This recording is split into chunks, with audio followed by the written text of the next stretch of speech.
സപ്ലൈകോ ഈ ഓണക്കാലത്ത് റെക്കോർഡ് വിറ്റുവരവ് നേടുമെന്ന് വടാട്ടുപാറയിൽ നടന്ന ചടങ്ങിൽ മന്ത്രി അനൂപ് ജേക്കബ് വ്യക്തമാക്കി. ഇടമലയാർ താളംകണ്ടം ആദിവാസി ഊരിലേക്കുള്ള സഞ്ചരിക്കുന്ന റേഷൻ കടയുടെ ഉദ്ഘാടനം മന്ത്രി അനൂപ് ജേക്കബ് നിർവഹിച്ചു. കഴിഞ്ഞ വർഷം ഓഗസ്റ്റ് 1 മുതൽ സെപ്റ്റംബർ 4 വരെയുള്ള സപ്ലൈകോയുടെ വിറ്റുവരവ് 383 കോടി രൂപയായിരുന്നുവെങ്കിൽ ഈ വർഷം ഓഗസ്റ്റ് 1 മുതൽ 25 വരെയുള്ള ദിവസങ്ങൾ കൊണ്ട് ആ തുകയിലെത്തും. സെപ്റ്റംബർ 4 വരെയാകുമ്പോൾ 500 കോടി രൂപയുടെ റെക്കോർഡ് വിറ്റുവരവാണ് പ്രതീക്ഷിക്കുന്നതെന്ന് മന്ത്രി അനൂപ് ജേക്കബ് വിശദീകരിച്ചു. ഉദ്ഘാടനം നിർവഹിച്ച് പ്രസംഗിക്കുകയായിരുന്നു മന്ത്രി.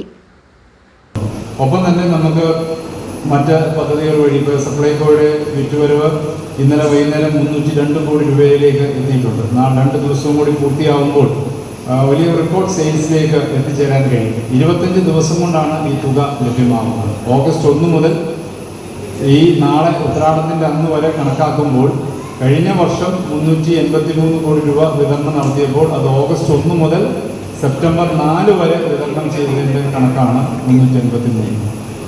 ഈ പ്രാവശ്യം ഓണം ഓഗസ്റ്റ് 1 മുതൽ 25 വരെ 26-ാം തീയതിയാണ് ഓണം. 25 ദിവസം കൊണ്ട് കഴിഞ്ഞ വർഷത്തെ കണക്കിനടുത്തേക്ക് എത്തിച്ചേരും.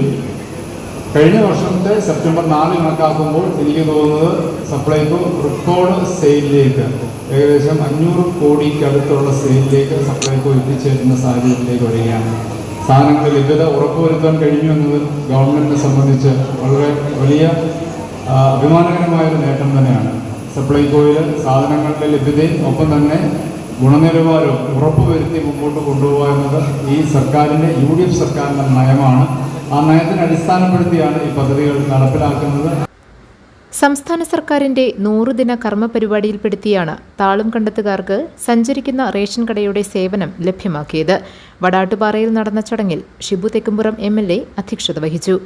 Dean Kuriakose, Mary Kuriakose, Eldhose Baby, Binsy Mohan, CK Kavitha, Salma Shanavas, MK Ramachandran, Bhagyalakshmi Rajan, EM Michael, Mathew Joseph, Antony Palakkuzhi, Ali Koottamkulam തുടങ്ങിയവർ ചടങ്ങിൽ പങ്കെടുത്തു.